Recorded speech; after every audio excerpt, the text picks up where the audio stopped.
The impact of that deadly weekend storm is still being felt across the region. And neighbors in Fair Oaks are remembering their 63-year-old neighbor who was found dead yesterday after a tree fell on her. Today, officials identified her as Patricia Slomski.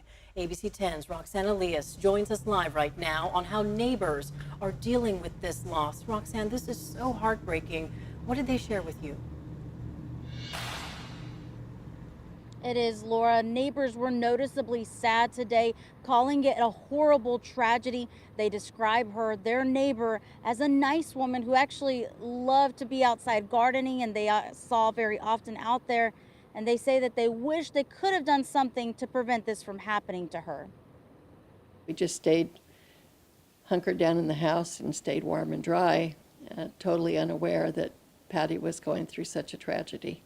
Ellen Tenney says she learned her neighbor was killed by a falling tree when she saw deputies investigating yesterday. The woman, identified as 63-year-old Patricia Slomski, who lived here off Selkirk Way in Fair Oaks. Slomski was a paralegal for Ellison Snyder and Harris LLP law firm. The Sacramento County Sheriff's Office says it was her employer who called asking for a wellness check. Yesterday at about 11 o'clock requesting a welfare check because she hadn't reported to work for a couple of days. So we get these kinds of requests routinely.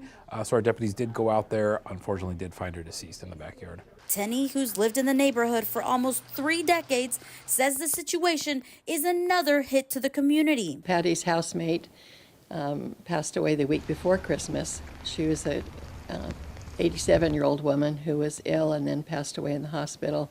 So there's always sadness in the neighborhood already from that. And then to have this happen with Patty just amplified that. Tenney says she feels bad for both families involved.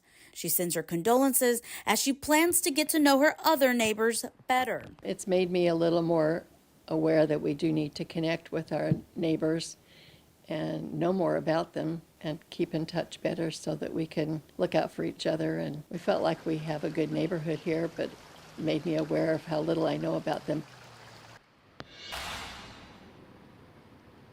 And with some more rain expected later tonight, the sheriff's office is saying that you should avoid any unnecessarily travel or stay at home if you can. Chris, Laura, back to you in studio. Yeah, everyone, please be safe during these winter storms. Such a heartbreaking story, Roxanne. A reminder of the power of checking in on one another and our neighbors and loved ones. Roxanne Elias, thank you.